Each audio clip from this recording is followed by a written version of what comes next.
আসসালামু আলাইকুম। এটিএন বাংলা সংবাদে সবাইকে স্বাগত জানাচ্ছি। আমি আসাদুজ্জামান। শুরুতেই বিআরবি কেবল সংবাদ শিরোনাম। রাজধানীর হাটগুলোতে জমজমাট পশু কেনাবেচা, দাম নিয়ে খুশি ক্রেতারা, পশুর আমদানিও পর্যাপ্ত।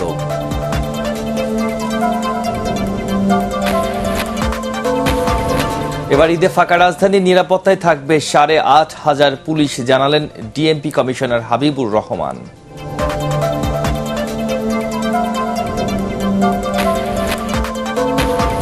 কৃষি জমি নষ্ট করে শিল্পায়ন নয়, কৃষক লীগের বৃক্ষরোপণ কর্মসূচির উদ্বোধন বললেন প্রধানমন্ত্রী। কৃষি পণ্যের উৎপাদন বাড়ানোর তাগিদ। এবং সীমান্ত ঘেঁষে সাগরে মিয়ানমারের ৩টি যুদ্ধ জাহাজ, গোলাগুলির শব্দে আতঙ্কিত সেন্ট মার্টিনবাসী, আক্রান্ত হলে জবাব দেয়া হবে, জানালেন ওবায়দুল কাদের। শুনছিলেন বিআরবি কেবল সংবাদ শিরোনাম। এবার চলে যাচ্ছি পুরো খবরে। শেষ সময়ে জমে উঠেছে রাজধানীর পশুর হাটগুলো। ক্রেতা বিক্রেতার দর কষাকষিতে জমজমাট হাট। সাশ্রয় মূল্যে ভালো পশু কিনতে চান আর চাহিদা মতো দামে বিক্রি করে লাভ করতে চাচ্ছেন ব্যাপারীরা। আরও জানাচ্ছেন ইয়াসিন রানা। রাজধানীর কমলাপুর কোরবানির পশুর হাট। যেমন পর্যাপ্ত গরু ও ছাগল রয়েছে, ঠিক তেমনি ক্রেতারও কমতি নেই। দুই পক্ষের দর কষাকষিতে চলছে বিক্রি। দামের কম বেশি নিয়ে নেই বড় ধরনের অভিযোগ। আছে মোটামুটি মোটামুটি আছে, দাম বেশিও না কম, মোটামুটি আছে। ছোট গরুর দাম বেশি। খুব খুশি, ঈদের জন্য আল্লাহর নামে কুরবানি, খুব খুশি। হাটের বেশিরভাগ গরু দেশীয় শাহিওয়াল, শাহিওয়াল ক্রস, ফ্রিজিয়ান, ছোট দেশি গরু। ছাগলও রয়েছে, তবে ক্রেতার মূল আকর্ষণ গরুতে। এই গরুটা কিনলাম ১,৪০,০০০ টাকা দিয়া। উনি চাইছিল ফিক্সড দাম, তার একদম ১.৫ লাখ টাকা। আমার মেয়ে দাম বলছে, সেই জন্য উনি বললো যাক আলহামদুলিল্লাহ। দাম কম থাকার কিছুটা অভিযোগ ব্যাপারীদের। খাবারের দাম বেশি থাকায় সরকারকে সেদিকে নজর দেওয়ার কথাও জানান তারা। ২.৫ লাখ বলছে, কেউ ৬০-৭০ বলছে। আমার পড়তা নাই দেখে দিচ্ছি না, হয়তো ৮০-৮৫ হলে দেবো। ১,৫৫-৬০ সব রকমের। ও কেউ ৪০, কেউ ৪৫, কেউ ৩৫, ২০,০০০ও বলছে, ১,১০ও বলছে। ২,৩০,০০০ দাম কয় হলো ১,৭০,৬০। হাটের সার্বিক ব্যবস্থাপনা এবং টাকা লেনদেনের নিরাপত্তা ঠিক রাখতে সচেষ্ট হাটের স্বেচ্ছাসেবকরা। আমাদের এখানে যারা গরু কিনছে, আমাদের অ্যাপস ব্যবহার করে তাদের বিল বের হচ্ছে, অটো জেনারেট হচ্ছে। হাট এখন স্মার্ট, যেটা আগে কখনো হয়নি, যে ডিজিটাল ভাবে আপনার হাসিল জেনারেট হয়ে যাচ্ছে। যারা এখানে ক্রয় করতে আসবেন তাদের নিরাপত্তার সর্বোচ্চ ব্যবস্থা নেওয়া হয়েছে, এবং কেউ যদি বলে যে আমাদের এই গরুটা দিয়ে আসতে হবে, সেই ধরনের ব্যবস্থা আছে, এবং টাকার যে নিরাপত্তা ঝুঁকি আছে সেখানে এখানে নাই। হাটের কাদামাটি পাড়িয়ে দর কষাকষি করে কোরবানির পশু কেনার মধ্যেই যেন অন্যরকম এক আনন্দ, যা উপভোগ করেন সবাই। বাংলাদেশের হাট মানে গরু, ক্রেতা আর বিক্রেতাদের দর কষাকষি। কেউ কমে কিনছেন অথবা কেউ একটু বেশিতে, তবে আল্লাহর জন্য দেয়া কোরবানির পশু কিনতে এসে সন্তুষ্টির কথা বলছেন সকলেই। ইয়াসিন রানা, এটিএন বাংলা, ঢাকা। এবার ঈদে ফাঁকা রাজধানীর নিরাপত্তায় রাখা হচ্ছে ৮,৫০০ পুলিশ। বাসাবাড়ি সহ বিভিন্ন স্থাপনায় নিরাপত্তা নিশ্চিতে এবারই প্রথম দিবা ও নৈশ প্রহরীদের নিয়ে নিরাপত্তা ছক সাজানো হয়েছে। ঢাকা মহানগর পুলিশ কমিশনার হাবিবুর রহমান জানিয়েছেন, চুরি, ছিনতাই এবং যে কোনো নিরাপত্তা হুমকি মাথায় রেখেই এমন নিরাপত্তা ব্যবস্থা নিয়েছেন তারা।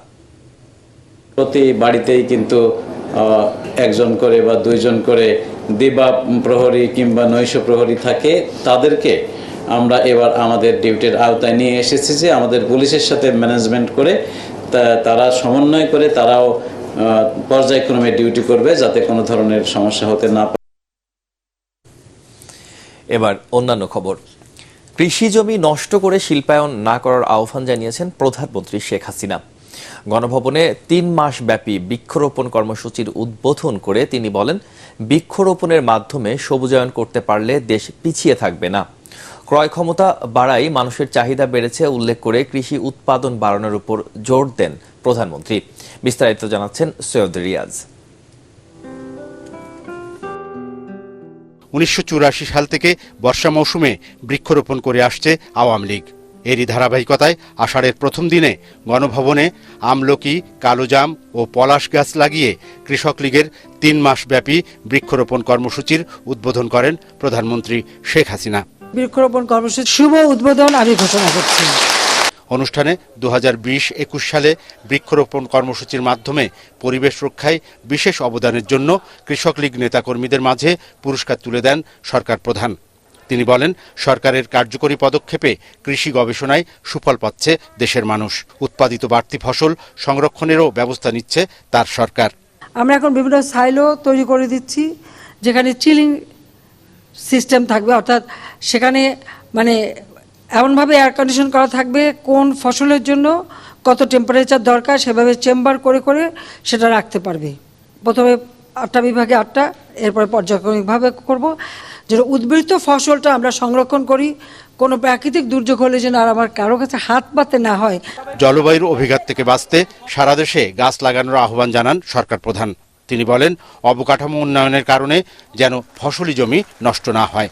মাল্টিস্টার বিল্ডিং আর ডেভেলপমেন্টের নামে আমার ফসলি জমি যেন নষ্ট না হয়। আমরা যদি আমাদের দেশটাকে সবসময় একটা সবুজ করে রাখতে পারি, তাহলে বাংলাদেশ আর পিছিয়ে থাকবে না। অনেক দেশ তো মরুময় হয়, এটা হবে না। রাজনীতির নামে বিএনপি সারা দেশে বৃক্ষ নিধন করেছিল অভিযোগ করে প্রধানমন্ত্রী শেখ হাসিনা বলেন, তাদের শাসনামলে সার ও বিদ্যুতের জন্য কৃষকদের গুলি করে হত্যা করা হয়েছিল।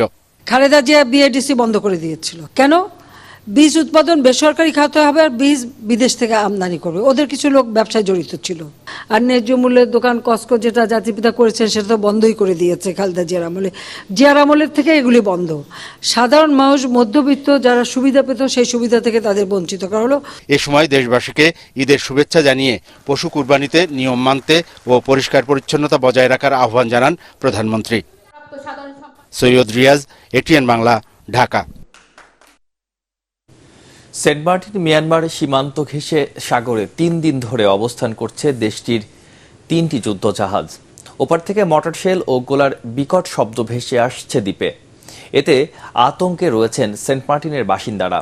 এদিকে টেকনাফে আটকে পড়া 3 শতাধিক যাত্রী ও খাদ্য সামগ্রী নিয়ে কক্সবাজার থেকে রাতে সেন্ট মার্টিনে পৌঁছায় বেসরকারি জাহাজ MV বারো আউলিয়া।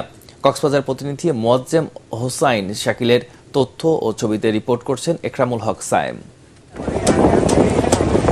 মিয়ানমারের এই যুদ্ধজাহাজগুলো সেন্ট মার্টিনের কাছে বঙ্গোপসাগরের প্রায় একই স্থানে গত 3 দিন ধরে অবস্থান করছে। এসব জাহাজ থেকে মিয়ানমারের স্থলে গুলি করা হচ্ছে প্রতিনিয়ত। সীমান্তের ওপার থেকেও রাতভর মর্টার শেল ও গোলা বিস্ফোরণের শব্দ আসছে এপারে সেন্ট মার্টিন ও শাহপরীর দ্বীপে। কেমন জানি লাগতেছে গোলাগুলির কারণে, মনে হয় বিপদে পড়বো এমন একটা ভয় লাগতেছে। টানা 3.5 মাস ধরে মিয়ানমারের সরকারি বাহিনীর সঙ্গে দেশটির স্বাধীনতাকামী সশস্ত্র গোষ্ঠী আরাকান আর্মির লড়াই চলছে। এরই মধ্যে বেশ কয়েকটি এলাকা, থানা ও পুলিশ ফাঁড়ি দখলে নিয়েছে আরাকান আর্মি। ওপারের এই সংঘাত উদ্বেগ ছড়াচ্ছে এপারে বাংলাদেশিদের মধ্যে। এমন অবস্থায় দ্বীপবাসীকে ধৈর্য ধরার পরামর্শ দিয়ে স্থানীয় প্রশাসনের কর্মকর্তারা বলছেন, পরিস্থিতি সরকারের উচ্চ পর্যায়ে জানানো হয়েছে। মিয়ানমারের যে প্রবলেম, সেই সমস্যার কারণে আমাদের অনেক প্রবলেম ফেস করতে হচ্ছে। তো এটা বাস্তবতাটা স্বীকার করতে হবে। তারপর আমরা সর্বোচ্চ চেষ্টা করতেছি সেন্ট মার্টিনের মানুষের জন্য স্বাভাবিক জীবনটা দেওয়া যায়। এদিকে নিরাপত্তার কারণে টেকনাফ সেন্ট মার্টিন নৌ রুটে 1 সপ্তাহ ধরে ট্রলার ও স্পিড বোট চলাচল বন্ধ থাকায় বিকল্প পথ শাহপরীর দ্বীপ পয়েন্ট দিয়ে সেন্ট মার্টিন যাচ্ছে মানুষ। শুক্রবার দুপুরে কক্সবাজার BIWT এর ঘাট থেকে যাত্রা করে প্রায় 9 ঘন্টায় রাত 11:15টায় সেন্ট মার্টিন পৌঁছায় বেসরকারি জাহাজ MV বারো আউলিয়া। 2 মাসের প্রয়োজনীয় খাদ্যপণ্য ও ঔষধ সামগ্রী সহ দ্বীপটির 3 শতাধিক বাসিন্দা ছিল জাহাজটিতে। ইকরামুল হক সায়েম, এটিএন বাংলা। মিয়ানমারের জান্তা সরকারের সাথে বাংলাদেশের কোনো বৈরিতা নেই বলে মন্তব্য করেছেন আওয়ামী লীগের সাধারণ সম্পাদক ওবায়দুল কাদের। তবে আক্রান্ত হলে সেই আক্রমণের জবাব দিতে বাংলাদেশের সবসময় প্রস্তুত বলে জানিয়েছেন তিনি। দুপুরে আওয়ামী লীগ সভাপতির রাজনৈতিক কার্যালয়ে গণমাধ্যম কর্মীদের সঙ্গে আলাপকালে তিনি একথা জানান। আমরাও প্রস্তুত। আমরা আক্রমণ করব না, কিন্তু আক্রান্ত হলে কি আমরা ছেড়ে দেব? তখন তো আমাদের ডিফেন্ড করতে হবে। সেন্ট মার্টিনে বাংলাদেশের নিজস্ব দ্বীপ হলেও দেশের মানুষ সেখানে যেতে পারছে না বলে অভিযোগ করেছেন বিএনপির মহাসচিব মির্জা ফখরুল ইসলাম আলমগীর। এরপরও সরকারের কোনো মাথা ব্যথা নাই বলে জানান তিনি। বর্তমান সরকার নতজানু ও ব্যর্থ বলেও দাবি করেন তিনি। জাতীয় প্রেস ক্লাবে সংবাদপত্রের কালো দিবস উপলক্ষে আলোচনা সভায় এসব কথা বলেন মির্জা ফখরুল। কত ব্যর্থতাই সরকারের, যে আমার একটা দ্বীপ, সেই দ্বীপে আমরা যেতে পারছি না। সেই দ্বীপে গেলেই আপনার অন্য দেশ থেকে গুলি করে মেরে ফেলা হচ্ছে, মেরেও ফেলেছে।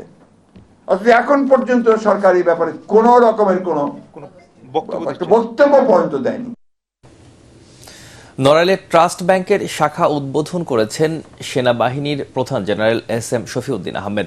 দুপুরে লোহাগাড়া বাজারে নতুন এই শাখা উদ্বোধন শেষে মধুমতি আর্মি ক্যাম্প পরিদর্শন করেন সেনাবাহিনীর প্রধান। পরে তিনি নিজ গ্রামের মল্লিকপুর সরকারি একাডেমি স্কুল পরিদর্শন করেন। এ সময় আগামী 23 জুন সেনাপ্রধানের মেয়াদ শেষ হওয়া এবং তার সময়কাল প্রাপ্তি নিয়ে নিজের প্রতিক্রিয়াও ব্যক্ত করেন জেনারেল শফিউদ্দিন আহমেদ। পরিদর্শনকালে 55 পদাতিক ডিভিশনের কর্মকর্তা, জিওসি এবং অন্যান্য সেনা সদস্যরা উপস্থিত ছিলেন।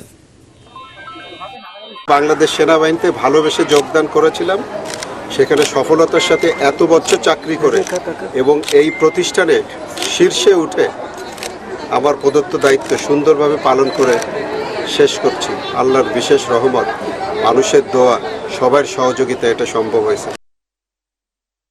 এবার টি-20 বিশ্বকাপ ক্রিকেটের খবর।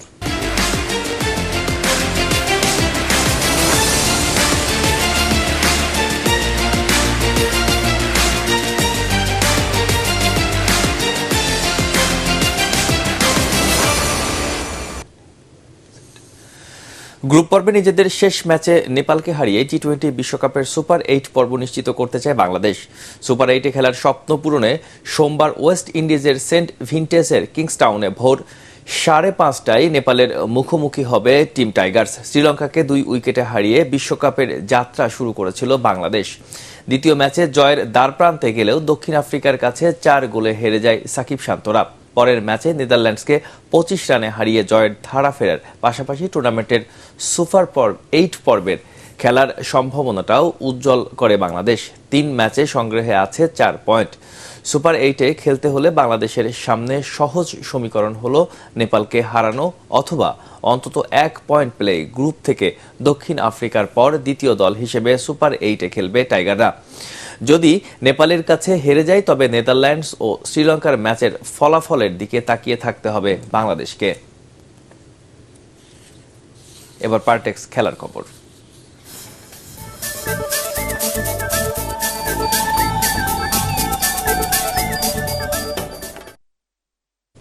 জয় দিয়ে ইউরো চ্যাম্পিয়নশিপ শুরু করলো সুইজারল্যান্ড। জার্মানির কোলোন স্টেডিয়ামে তারা 3-1 ব্যবধানে পরাজিত করে হাঙ্গেরিকে। শুরু থেকে আক্রমণ করে খেলতে থাকে সুইসরা। খেলার 12 মিনিটেই কোয়াদাদোয়া গোল করে এগিয়ে নেয় সুইজারল্যান্ডকে। প্রথমার্ধের শেষ মিনিটে মিচেল অ্যাবিসচা ব্যবধান দ্বিগুণ করেন। বিরতি থেকে ফিরে খেলার 66 মিনিটে বার্নাবাস ভার্গা গোল করে ব্যবধান 2-1 থেকে নামিয়ে আনেন। এরপর গোল শোধে প্রতিপক্ষের উপর বেশ কয়েকবার আক্রমণ করেও সফল হয়নি হাঙ্গেরি। উল্টো যোগ করা সময়ের 3য় মিনিটে ব্রিল অ্যাম্বোলের গোলে 3-1 ব্যবধানে জয় পায় সুইজারল্যান্ড। শেষ করার আগে বিআরবি কেবল সংবাদ শিরোনামগুলো জানিয়ে দিচ্ছি আরও একবার। রাজধানীর হাটগুলোতে জমজমাট পশু কেনাবেচা, দাম নিয়ে খুশি ক্রেতারা, পশুর আমদানিও পর্যাপ্ত।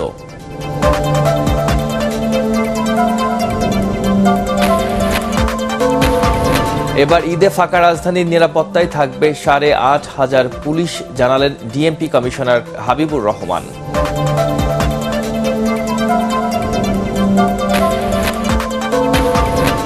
কৃষি জমি নষ্ট করে শিল্পায়ন নয়, কৃষক লীগের বৃক্ষরোপণ কর্মসূচির উদ্বোধন করে বললেন প্রধানমন্ত্রী। কৃষি পণ্যের উৎপাদন বাড়ানোর তাগিদ। এবং সীমান্ত ঘেঁষে সাগরে মিয়ানমারের 3টি যুদ্ধ জাহাজ, গোলাগুলির শব্দে আতঙ্কিত সেন্ট মার্টিনবাসী। আক্রান্ত হলে জবাব দেয়া হবে, জানালেন ওবায়দুল কাদের। পরবর্তী সংবাদ দেখার আমন্ত্রণ জানিয়ে এখনকার মতো শেষ করছি। এটিএন বাংলার সংবাদ ইউটিউবে দেখতে ব্রাউজ করুন youtube/ATN Bangla News। ধন্যবাদ।